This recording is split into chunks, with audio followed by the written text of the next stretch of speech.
This is Rida Khan. You're watching Ven TV show. I'm with Dr. Maria Pallotta-Chiarolli with me here today, and welcome, Maria, to the show. And so when we talk about intersectionality, we talk about navigating challenges as a young person in this particular world that we have. Do you also think that, are there any specific solutions you have in mind? So suppose we can do roundtables with young people. We can have LGBT multicultural youth advisory group, for example. Do you have ideas like that? I mean, you've already documented a book, you've already documented their stories. What more can we do to help them? This, right now today, is taking center stage, being a leader. Sometimes you have to be the token at the beginning and go, okay, for a little while I'm going to be the token, and then I'm going to use that to open the doors for others. I'm going to ask more questions. It's getting involved in boards, it's getting involved in committees, it's setting up groups, not segregated groups, but setting up communities of care for each other, and raising money, fundraising, becoming involved, and respecting what's already there, but knowing that you're going to take your place in it and move it and shift it respectfully forward. So all those things are really important. We've all been a token, unfortunately, but eventually that will shift. It's also having a bit of patience and respect, but also not aggression, assertiveness. Fair enough, fair enough. That makes a lot of sense. When I navigate around youth leadership forums and many other youth conferences, what I often find are three main concerns of young people across the board. It doesn't matter whether they're LGBT people or they are from multicultural backgrounds or they are from other identities. The first issue they almost always have come up is mental health. Yes. The second issue that have come up is youth unemployment. Yes.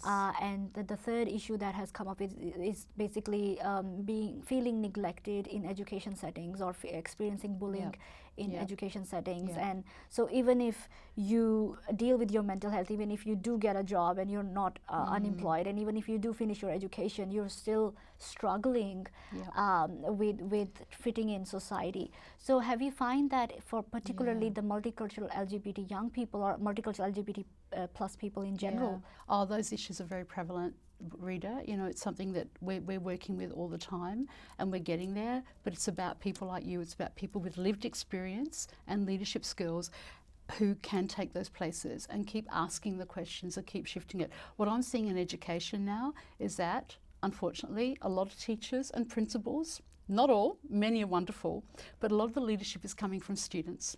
Because students are living this every day. Students are living with diversity. Students are reading, they're accessing hopefully really good stuff on social media and online.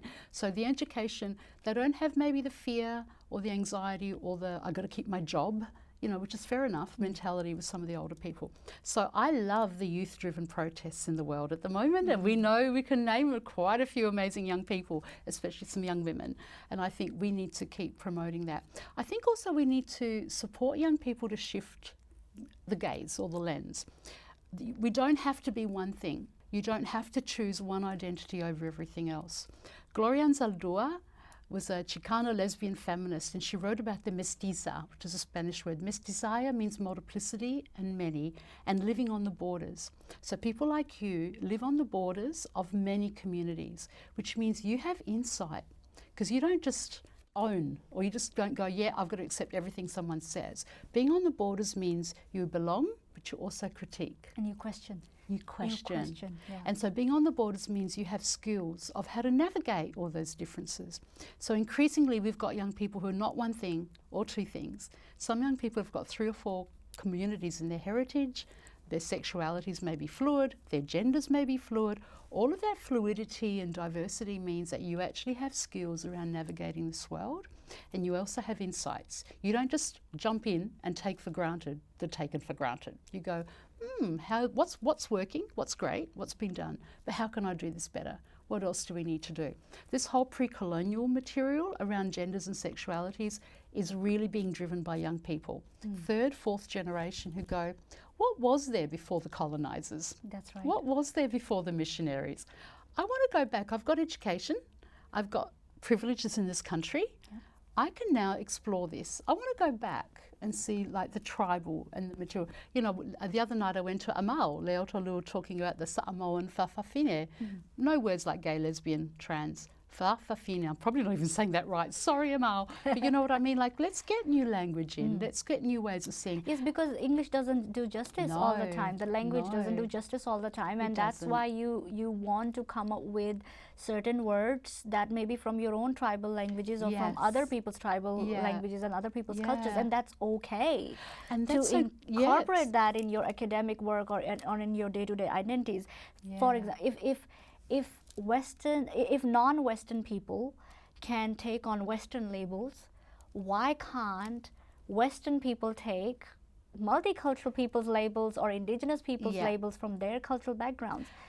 As long as they're not appropriating and owning it and turning it into some commercialized, marketized, corporatized thing for entertainment or fetishization. Absolutely. But I absolutely agree with you. And talking about mental health and issues that young people experience, we have found that if a young person can go, Mum, Dad, have a look. This was Rumi. This was, you know, a 14th century Muslim poet. This is our culture. This is our sister wives. This is our, you know, diverse African ways of doing relationships. This is our Pacifica. We find the conflicts break down because then parents and grandparents go, oh, it isn't a white Western thing. The way it's being made to look is a white Western thing. But it's actually within us, and it's part of our music and culture and art and politics. And where did the laws come in? We all know the British and the Dutch and the Portuguese and the Italians. I apologise right now to all my Somali, Eritrean, Ethiopian friends because I'm from a coloniser's background. But you're conscious of it, and you're evolving it. You're part of the evolutionary process of directing societies, LGBT people, same-sex and gender diverse people, multicultural people in that space, coming with that intersectionality. And I think I see hope.